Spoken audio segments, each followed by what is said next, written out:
Hello, my name is Jason Debney and I am coordinator of the Thames Landscape Strategy. And today I'm going to talk to you about an exciting new project, the refresh of the Thames Landscape Strategy, which is being carried out as part of a wider project called the Joint Thames Strategy. It's an exciting time for us as the Thames Landscape Strategy celebrated its 30th birthday at a wonderful event in September 2024 at Syon Park. But before I talk about the refresh and the Joint Thames Strategy, I'm just going to talk to you a little bit first about who the Thames Landscape Strategy, that I shall refer to as the TLS, is and what we do. So, what do we do? Well, we were formed in 1994, originally as a vision, a strategy for the riverside that was written by a landscape architect called Kim Wilkie, alongside other organisations such as the Garden History Society. The organisation quickly grew into a partnership of all those organisations, boroughs, statutory agencies that have a stake in the remarkable Thames landscape between Hampton and Kew. We soon grew into a wider partnership that embraced the river landscape right the way up to Weybridge. And we grew into a partnership that also involved the community, and we work with over 200 local community groups up and down the river. So we have the vision for the river. That is what we're going to be refreshing at the moment, this incredible document that acts as a guidebook for the evolution of the Thames landscape. Over the last 30 years, we have gained a lot of local knowledge. There is not a tree that we do not know about along the river. We realised very quickly that to implement the strategy, we also needed to deliver it. And so we became an organisation that did stuff, that actually set out to realise on the ground those incredible projects that are in the strategy itself. And over the past 30 years, we have raised over £23 million for works along the river, and we have carried out almost 500,000 hours of volunteer action. A lot of this work has also been education and increase in understanding about what is so special about the river landscape. In essence, we are guardians of the incredible Arcadian Thames.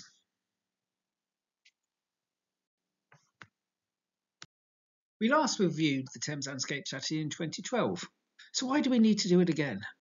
And the answer is simple. It's climate change. Flood risk along the river is increasing. We can no longer sit back, waiting for the flood to come. Doing nothing is no longer an option. To deliver the review of the Thames Landscape Strategy, we have joined forces with the two other regional partnerships for the river in London. They are the Thames Strategy Kew to Chelsea and the Thames Estuary Partnership. But before I talk about this, it's important to set the scene. Why is flood risk increasing? And what are the plans to help build resilience against this increase in risk? And this needs an explanation of two schemes by the Environment Agency. The Lower Thames Strategy Datchet to Teddington, which is setting out to manage flood risk upstream of Teddington on the freshwater river, and also the Thames Estuary 2100 project, which is looking to manage flood risk on the tidal river. We also need to look at various other plans when we refresh the Thames Landscape Strategy, in particular the London Plan and the Climate Resilience Strategy of the GLA. Together, these two plans set out the direction of travel that needs to be followed to manage flood risk.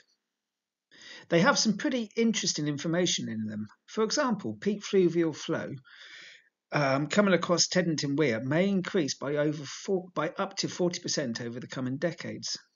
A new barrage is going to be needed on the Thames Estuary to protect London from tidal surges by 2130. But in the short term, the TE 2100 introduces a suite of measures to manage flood risk. In this way, it's an adaptive plan. By 2035, the Thames Barrier is going to have to alter its operation, and that is going to see a change in the fluvial tidal flood management. By 2040, flood defences downstream of the Thames Barrier are going to need raising, and by 2050 the defences upstream of the barrier will also need to be upgraded. And by 2070 itself, the Thames barrier will need to be replaced with additional downstream defence raising taking place. There are many ways to reduce flood risk, but all the models are clear. Measures to enhance our flood defences need to be planned for now to manage future and increasing flood risk. Other measures, such as sponge cities and blue greening, are not enough within London. And the historic approach to managing tide wave flooding has always been to raise riverside defences. Thames Estuary 2100, though, calls for a new approach. This calls for an approach that sets back flood defences, that actually makes them more people-friendly. This goes against 100 years of flood defence management, in which the traditional way to do it was just to raise the river walls, the defence itself, usually in response to a big flood event. But without careful design in the future, this really could alter the character of the riverside. To plan for these changes that are going to be needed and are set out in TE 2100, the Environment Agency has introduced something called the Riverside Strategy Approach. This is groundbreaking, and it sets out to integrate upgrades to the flood defences with riverside improvements and, importantly, wider benefits. In effect, a vision for a particular stretch of the riverside. Riverside strategies should be an integral part of statutory local planning and should also be created in collaboration with local communities and neighbouring authorities. And importantly, they should be in place by 2030. This is to enable enough time to plan future flood defence upgrades in line with those visions, and also to enable opportunities to upgrade flood defences to be incorporated into the planned developments and the planning system, and for funding to be secured. To inform riverside strategies, TE 2100 has modelled how high each flood defence needs to be raised by, and by when, but it hasn't set out how. And this has implications. Let's just take this example, the Victoria Embankment in London. Look at those people who are walking past. Look at that man enjoying the views of the river.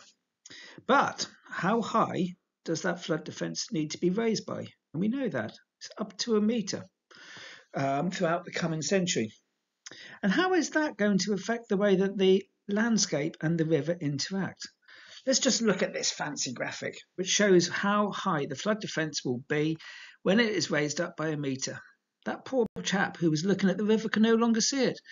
In fact, the only thing you can see is the top of the head of the man walking behind him. The relationship between the land and its river landscape has been altered. And it is these issues that are exactly what the Riverside Strategy approach sets out to try and find a way forward to make a resilient river, floodplain, but at the same time manage flood risk. We've already mentioned that each riparian local authority should complete a riverside strategy by 2030. But in 2023, the Environment Agency carried out a 10-year review to the TE 2100 project, and a big hole was identified in its strategic plan. Only one riparian authority, the City of London, had actually delivered a riverside strategy master plan. And this set alarm bells ringing. Climate change is already happening on the tidal Thames and is accelerating. The decisions that need to be made now will determine the quality of public space along the river for generations. There is a huge gap in strategic planning set out in TE 2100 that needs to be implemented on the ground. So to rectify this, the Environment Agency set out several routes for riparian boroughs to achieve their riverside strategies.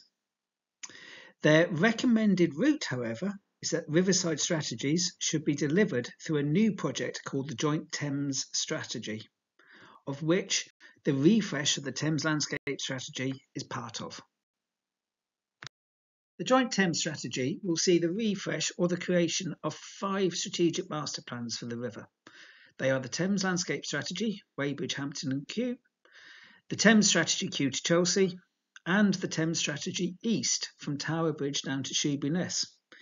In addition, it'll see the creation of 2 new strategies, one for the Thames strategy, Kent and Essex, and one for that gap in the City of London, the Thames strategy, Central London. The aim of the project is to update the existing 3 Thames strategies and create 2 new visions for those areas not already covered. A joint Thames strategy will bring these 5 local visions together to ensure that flood risk management goals are embedded in borough riverside strategies at a local level. 3 individual partnerships are working together to shape these 5 separate strategies, brought together under a joint Thames strategy partnership, called the Thames Strategy Partnership. So how is that working? Well, in the upper reaches of the tidal Thames and the lower freshwater river, Thames Landscape Strategy Partnership will be upgrading both the Thames Landscape Strategy Weybridge Hampton to Kew and the Thames Strategy Kew to Chelsea. Downstream of Chelsea, the Thames Strategy East, the new Central London Strategy and the Kent and Essex Strategy are being put together by the Thames Estuary Partnership.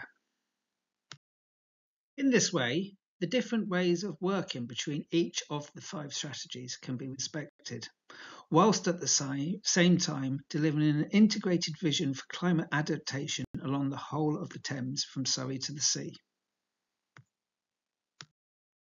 It's a groundbreaking model, and it's all funded by a £1.8 million grant from the Thames Regional Flood and Coastal Committee.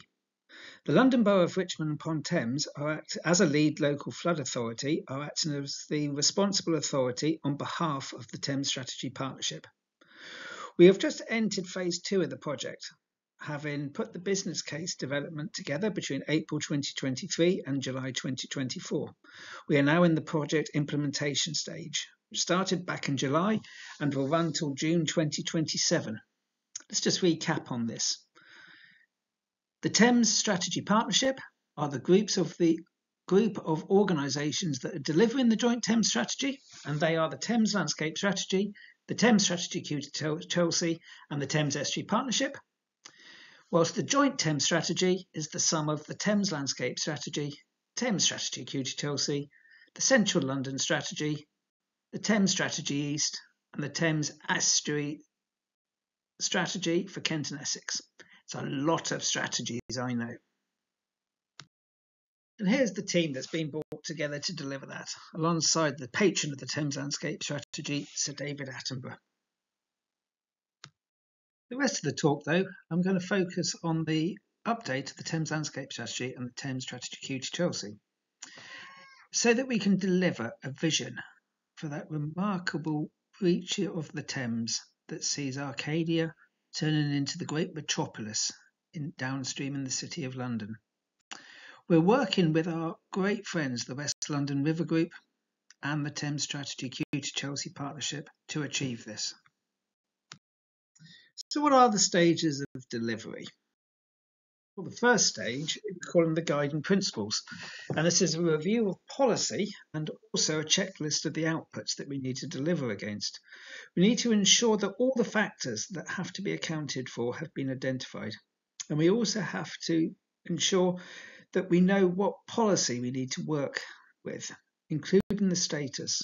And that is a whole series of different documents, such as the climate strategy for Richmond upon Thames, the Hounslow local plan, plans in Kingston and Elmbridge, and also the various plans of the GLA. We've put this together in a great big checklist of 30 different things, but we can tease out of that various themes that we need to ensure go into the joint Thames strategy, such as flood risk management, data, ecology, environment, economy, transport, and river infrastructure. And we can also ensure that the more local themes that need to go into the Thames Landscape Strategy and the Thames Strategy Kew to Chelsea are accounted for. Having achieved this, we can now move on to step 2, which is the actual refresh of the Thames Landscape Strategy and the Thames Strategy Kew to Chelsea. And the first stage in that is the review and update of the character appraisal. We need to find out whether the character appraisals in each of the strategies is still current and relevant.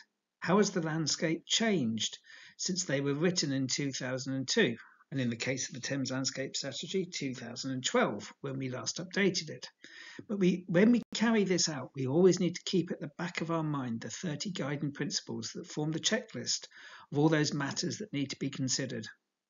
And this review is going to be carried out in partnership with the communities and for the Kew to Chelsea stretch in partnership with the West London River Group.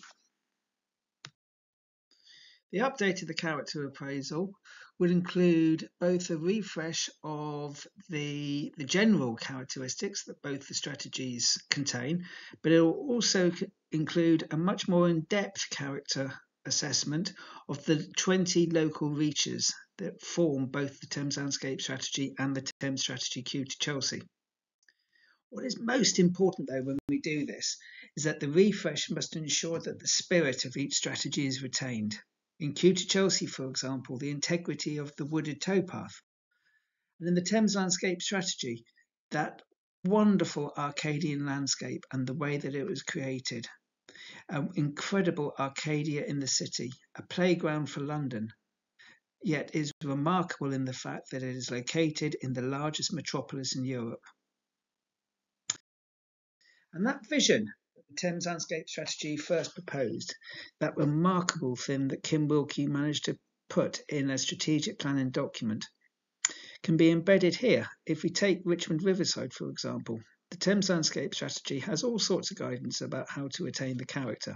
But when it assesses the character, and this is what we are updating first, the character assessment, it talks about Mark Edwards and his boatyards and all the boats along the river.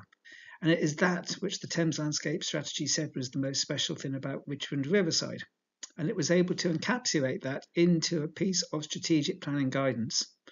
And in this way, the Thames Landscape Strategy and the Kew to Chelsea are handbooks to guide change along the Thames.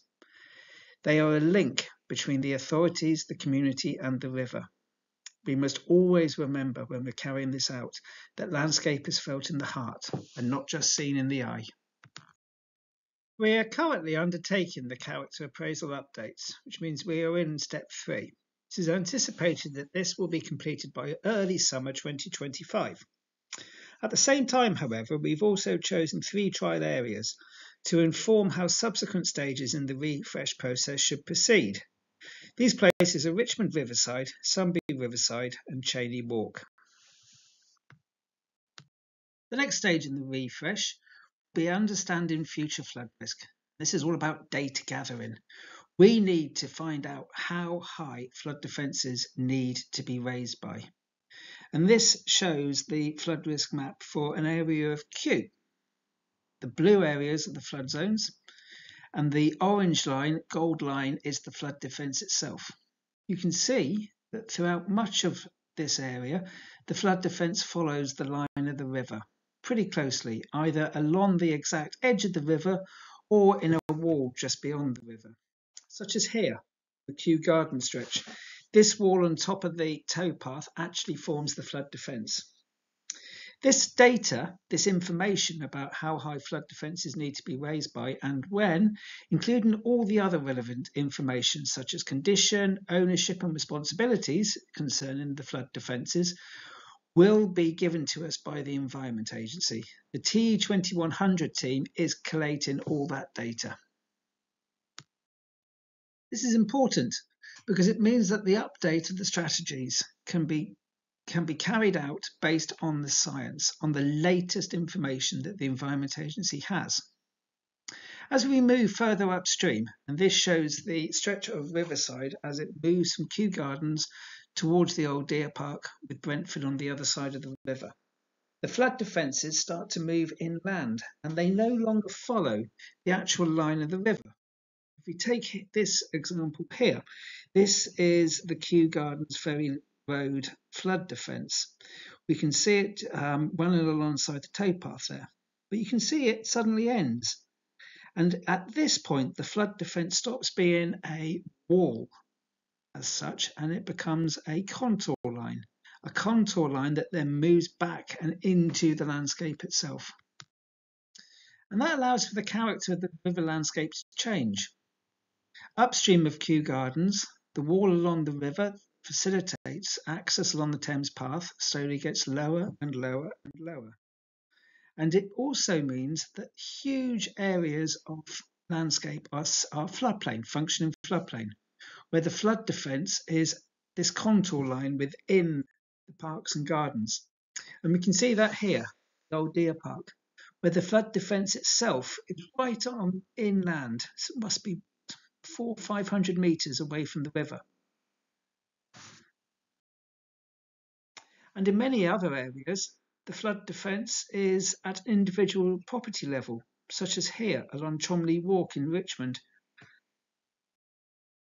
It means that we have this wonderful wide floodplain, which is quite unique within the metropolis the size of London. It gives us a scope for all sorts of different management techniques to be implemented in the future. But it also means that many cherished landscapes that are in between these flood defences are at risk, such as here in Kew Gardens with the lake and the wonderful Sackler Bridge going over it. Once we have identified how high each flood defence needs to be raised by and by when, the next step is to establish the implications of future flood defence raising. This is not just for the fixed riverside walls, but also what are the implications to riverside properties that use temporary flood defences, such as at the boathouses who put the floodboards out during a high tide. We're also hoping to get data from the Environment Agency on what the effects of the freshwater tidal floods are going to be. This is a particular type of flood that is quite unique to the Arcadian Thames and takes place between Chiswick and Molesey Lock. It happens when a high spring tide coincides with a fluvial flood coming down the river. In these scenarios, floodwater has nowhere to go but upwards and outwards, inundating the functioning floodplain in between the flood defences. And we know that this particular risk is only going to increase. To explain this, we need to look at the flood maps again. This shows the blue area, which is the area at risk from flooding. It shows the river running through the middle of its functioning floodplain, with the purple hashed line, the statutory flood defence. You can see on the land side of this purple line, the statutory flood defence, there is a hash blue area. This is the area that will continue to have protection from the Thames barrier from a tidal surge. In between the flood defence, though, there is a very wide area that is unprotected. And this is unprotected from both a high spin tide coming up the river and that freshwater tidal flood event where a fluvial flood meets a spring tide coming into the floodplain. At the moment, the Thames barrier can be used to protect this part of the world from these events. But this operation of the barrier is going to change. The Thames barrier can be used in two totally separate ways. The first is to protect central London from a high spin tide. The second is to protect the Arcadian floodplain from a fluvial flood meeting a tidal surge coming up the river. Importantly, the Thames barrier cannot be used to manage both these scenarios at the same time. The Environment Agency has indicated that the Thames barrier is going to be needed so often in the future to protect central London from a tidal surge that it's going to be unable to operate the barrier to protect the Arcadian floodplain. As mentioned, the barrier cannot be used for both different types of flood events at once. This means by 2035, we will not be protected from the freshwater tidal flood events. And the floodplain is going to get wetter and wetter more often. Already starting to see a change in river. If we take these boathouse doors on St Helena Terrace in Richmond, for example, you can see that the white line shows a change in colour on the doors themselves. This is the historic high tide level for the top of the spring tides. Over the last 12 months, though, you've seen the tides getting higher, and the red level shows the height that the tides have been reaching over the past 12 months.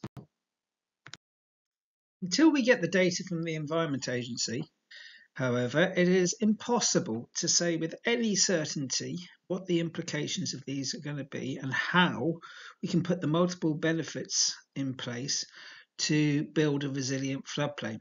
What we do know, though, is that water levels are going to rise. And we can illustrate this on this slide. At the moment, on the neap high tides, Not even the towpaths are covered by rising water levels. However, on the spring tide, with a Thames barrier to protect against fluvial flooding, there is some disruption, usually for around a couple of hours of the day. It's interesting to note that on the top of the tideway, these high spring tides always come in late afternoon, early evening, when it gives maximum disruption to commuters using the Thames path, school children racing home from school, and so on. What we don't know is what is going to happen once the operation of the Thames barrier can no longer be used. Are these events going to see water levels that overtop the existing flood defence levels? We just don't know. And then we don't know either what is going to happen in the future when we have no Thames barrier, a spring tide, a fluvial flood, and we have sea level rise coming up the outer estuary. All we know is that what is wet now is going to get a lot wetter, and we have to start planning for that. And the riverside strategy is the perfect vehicle for this, because it is going to alter the floodplain. We can see here on the right the Petersham towpath at low tide, and then inundated with water just a couple of hours later. This type of inundation will also have huge implications for other things, such as the flotsam and jetsam deposits, and also the salinity of the water itself, which will have a knock-on effect on both terrestrial and marine animals. We've looked at different ways of managing this in the past, including the lowering of land at Ham Lands, and also the construction of a river wall. The slides on the left, images on the left, show the height that any river wall would need to be at Petersham.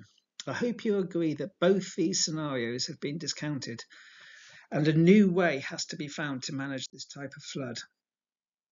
And the flood is coming. Here is Ham Lands during one of the high spring tides. This is the lower area. This is the area that already floods. And it can take it, except it is starting to change the ecology. Increasingly, grass can't be mown on this area, and it is underwater for increased periods of day. And it does have a real impact. For example, it stays on the land as it can't get back to the river. And for example, if there's a frosty, icy day, this just freezes all the vegetation. And pretty soon we're going to have just a muddy field in this area rather than the lush green grass that we have at the moment. But it's not just public open space that we need to work out what the implications of this type of flood are going to be. It's also private gardens. Here at Petersham Lodge, the gardens are increasingly inundated on the high spring tides, and they must have what is probably the only flood resilient chicken coop anywhere in the world. We saw the week that I've made this video though, a really worrying development. On the Kew towpath, right on the junction between Kew Gardens and the old deer park with the Royal Mid-Surrey Golf Course, a whole stretch of the riverside washed away during one of the spring tide weeks. These images show the outfall from the backwaters on the right hand side here, where the water that overtops the towpath and seeps up through the ground with the groundwater makes its way back to the river as the tide ebbs out. The image on the left shows the view looking from the land out towards the river.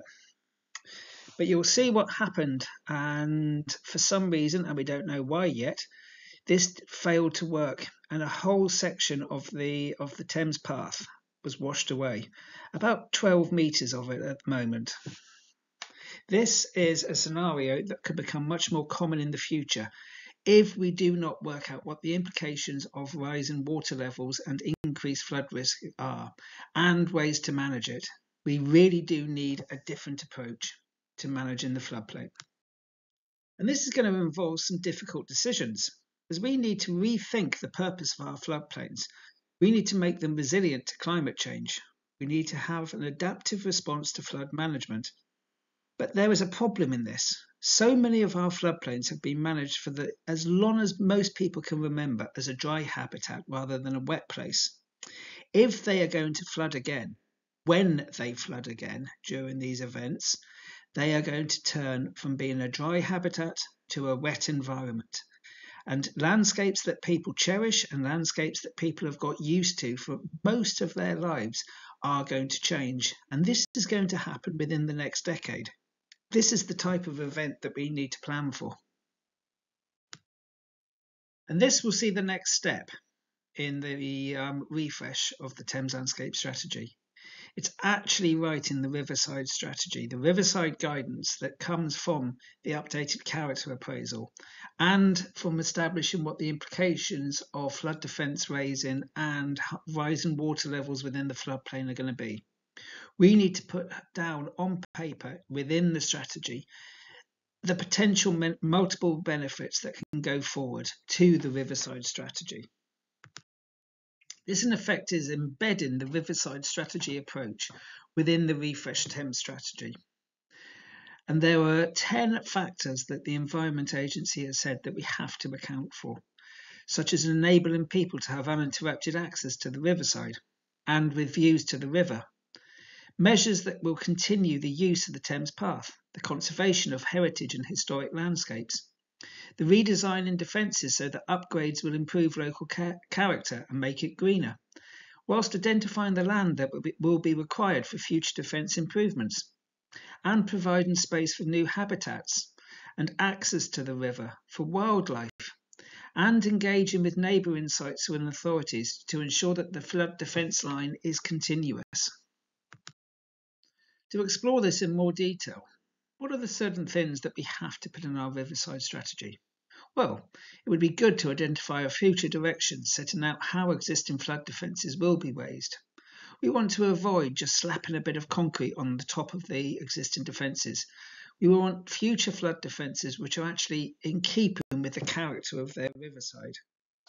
We need to identify those opportunities for setting back flood defences, greener defences, with enhanced open spaces, spaces that function for people, for water and for wildlife.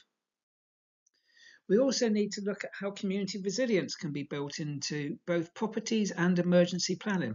If you take this house here at the end of St Helena Terrace, you can see that it's got all those different tools that can be used to build a flood resilient house.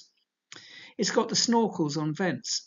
It's got the board on the doors that can go on when the high tide comes. We need to work with riverside businesses to make certain that they can function during flood events, particularly the boat owners and the ferry operators. And we also need to work with communities and visitors to the riverside so that they understand what is going to happen and why things are happening. If we don't increase this understanding about future flood risk with our communities, it'll come as a shock to them. And we also need to restore floodplains. We need to manage places as wet environments rather than dry environments. And we have trialled a lot of the thinking behind this in a groundbreaking project which we launched back in 2020 called Rewild in Arcadia.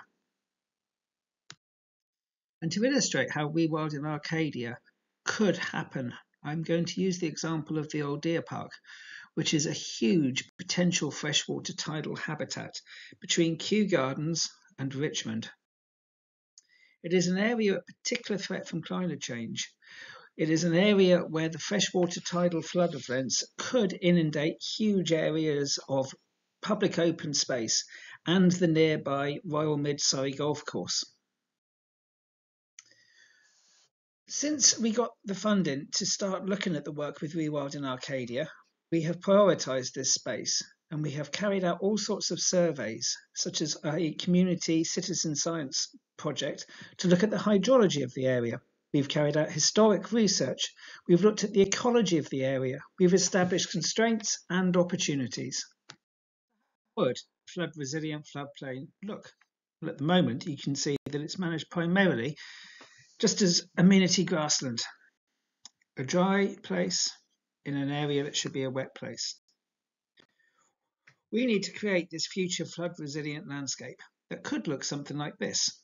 And excuse the fancy graphics again, but they will come as we start to establish our ideas more through the joint Thames strategy. This is low tide.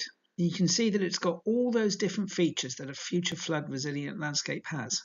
Importantly, it will have a network of dry routes. We can maintain historic features, such as the Ha-Ha and the historic view to the King's Observatory. New areas of freshwater tidal habitat can be created, such as wet woodland and reed beds. Backwaters can be put in place with standing water. Importantly, these can be linked intrinsically to the main channel through rivers, sluices and weirs, potentially on those areas of towpath that are already at risk of collapsing. We can have swales that remain empty at low tide and fill with water as the high tide comes up, increasing capacity. When wet grassland can slowly morph into dry grassland. The reed beds can be used to filter out runoff from the A316, and any spoil that is excavated to create these features could be used up above the floodplain to upgrade the flood defence line. It starts to come in. You can see that some of these swales and lower areas start to fill with water. We have a functioning floodplain. And at the top of the high spring tides, the whole area, as it is already, will be inundated with water. Yet, instead of becoming a totally impassable area until the water recedes, this water that comes in will be in harmony with the landscape, wetlands, wildlife areas and dry routes. Importantly, it gives us the opportunity to recreate that most endangered habitat, the freshwater tidal zone, a refuge for aquatic species during both floods and droughts. It's an approach that we would like to extend into the adjacent Royal Mid-Surrey Golf Course to help make that place flood resilient. And this is the beauty of the Riverside Strategy approach. It is the multiple benefits that can be created, such as dry routes, which in this case would probably be through boardwalks, but also others such as CO2 storage. Did you know, for example, that a wetland, a reed bed, stores more carbon dioxide than a forest? I mentioned the runoff from the A316. This could be filtered out through the reeds. And importantly, this is a wetland that we know can be sustained even during periods of drought, because it is a wetland that is inundated through the very brackish water that will come up on the tides. So we can predict when this floodplain will be inundated for thousands of years to come. All of these ideas will need to be explored and incorporated into the Riverside guidance that goes into an updated Thames landscape strategy.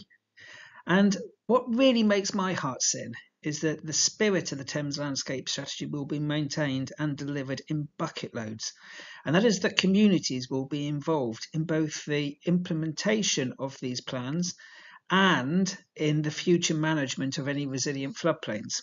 And we trialled this in the Rewild in Arcadia project. Here we can see local volunteers who are managing the willow trees along the riverside at Chomley Walk. We then teamed up with local boat builder Mark Edwards, who transported the cut withies from the willow trees and the hazel trees down the river to the old deer park, where we then built climate resilient spiling, which is a very natural way of managing floodwater. Without these, the power of the water surging through the various wetlands simply washes away the riparian vegetation. Once we put the spiling in, we were able to backplant behind them, safe in the knowledge that these places would not get washed out during the high tides. So any future flood resilient landscape can be linked to nature recovery, to biodiversity action plans, and also opportunities for biodiversity net gain money to be used to implement these places. And it's not just in the old deer park that we would like to do this sort of thing. There are other places as well, up and down the river, including the adjacent Royal Mid-Surrey Golf Course, and here at Buccleuch Gardens, where there is scope for a freshwater tidal habitat on the lower floodable area. Already, the local council who maintain the park find it impossible to mow this area. At Chomley Walk, the grassed area that we restored back in 2004 with the Arcadia in the City project, this is increasingly wet, and it's only going to be a few more years before this area too is in a state where it cannot be mown and maintained as short grassland. At Petersham Meadows, we've already talked about this place, a massive opportunity for grazed wet meadows.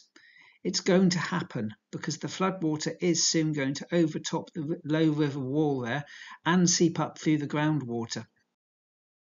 On Ham lands, on these low-lying areas, we're not talking about the Floodscape project of 2005. What we are looking at is those areas that already flood. How do we make the existing floodable areas resilient to future flood risk?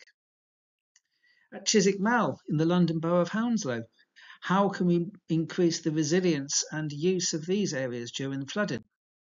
At Canby Gardens on the Freshwater River, there is scope for riverbank naturalisation here, and the Royal Borough of Kingston have already allocated the funding for a trial area to be created over the next 12 months that will look at how a much wider piece of riverbank naturalisation can take place. This is important because this area is increasingly affected not just by freshwater floods, but also by the freshwater tidals flood event, where water overtops Teddington Weir. This winter that just gone, water also overtopped Molesey Weir and made its way right the way up towards Sunbury. The river is changing. At the Home Park, we trialled floodplain restoration with a grant that we received back in 2012, and we restored a huge area of functioning floodplain that now is an incredible habitat for wildlife, but also functions during flood events. And at Hurst Park, an area that is increasingly going to be at risk from fluvial flooding.